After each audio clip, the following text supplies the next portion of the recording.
Hello, everyone. Welcome back to another anime review. We're going to take a slight detour before we do Higurashi, because Higurashi has 99 episodes, which I'm very well aware that I'm doing this right now. So, Black Summoner.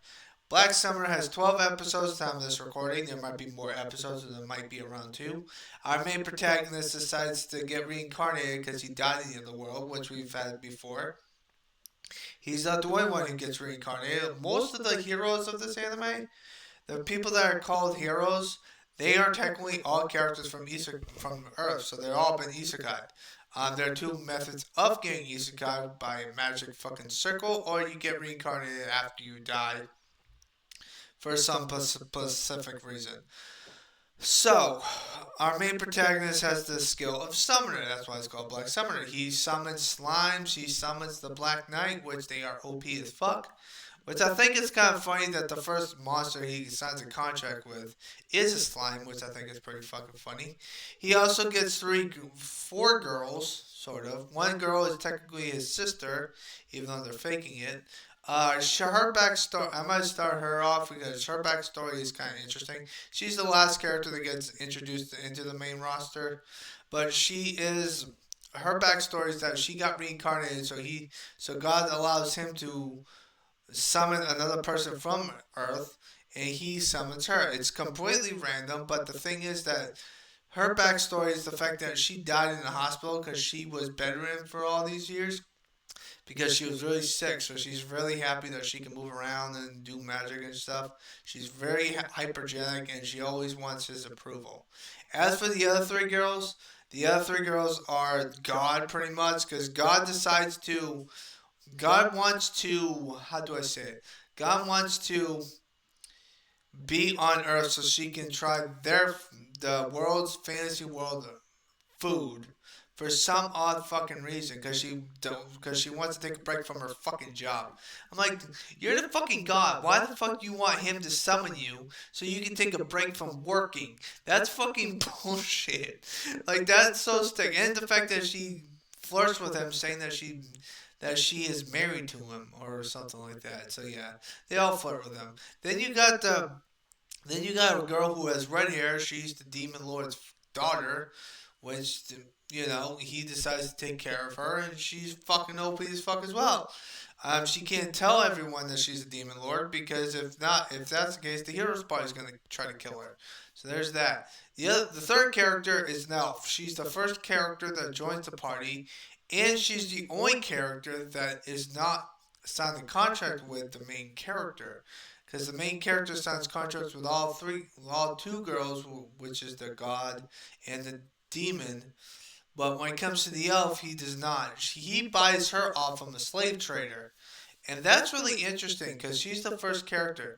And she has the issue of when you touch her, she burns you alive because she has a curse on her. Which I think is really interesting. So, yeah. So, when it comes to that aspect of it, I think that this anime has its characters bounce off each other really well. They are really hypergenic and they are really ready for a fight, even though they don't really care if they beat the crap out of people. Most of the villains here, except for the final one, actually give them not that much trouble, and they joke around with it too, which I think is funny. The comedy is there in this anime. Um, so as for the animation, it's crisp, it's really good. It's lot, very colorful stuff like that. I have to mention the soundtrack though. The theme song didn't really like it, but when the music's playing in the anime, you know what's going on because when people are talking like chillax, chilling, relax.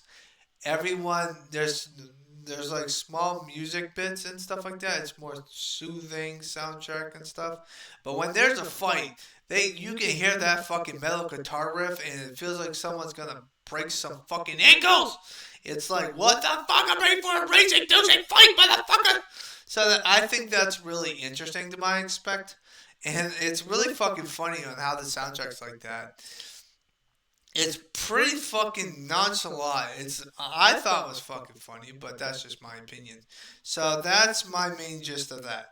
So the main character, well, pretty much the main character is this laid back guy. He wants a peaceful life. He doesn't want any politics in his life, which I kind of understand. Like, he wants to have a chill, free life. He doesn't want to care about any kingdoms and stuff like that. And I get that. Problem is, he's probably going to do it anyway because there's going to be more episodes where he's going to be doing this, that, and the other thing. So, this anime gets an 8 out of 10. Now, when it comes to my previous encounters of every isekai anime that I've gotten a 5 or below lately, this anime is actually a refresher. Because I think that this anime is really good, and I hope it gets a second season. Like I said, it came out really recently, and I hope it gets a second season because I will definitely watch it, and I'll give my opinion on it. As for the first season, it's really good. I've seen better isekai animes than this, but this isekai anime is really fucking good. I love it to death. The only problem I have with it though is the problem. My problem with the anime itself is the fact that some of the characters do not bounce off each other really well to some extent, and it's mainly due to the heroes party because they help out the heroes party, and the heroes party he helps them train the heroes party, and I think that's the gist of it. But the problem is that they don't really talk as much. Like the guy who has the sword is pretty much a hot-headed jackass, and he has three female girls. One girl also has a sword, and she likes him, and she says the wickedest cheesy lines. So that's my main problem with it. That's the only problem I have with it. Other than that, I think it's pretty good. Is it the best isekai anime? No, I've watched better isekai anime, like No Game No Life. Fucking My Devil's a Part-Timer. But when it comes to recent animes, this anime isekai has been a refresher because I haven't watched an isekai anime this good in a while, especially when it comes to the isekai genre anime, and it also has its comedy. So I hope you guys have a nice positive day.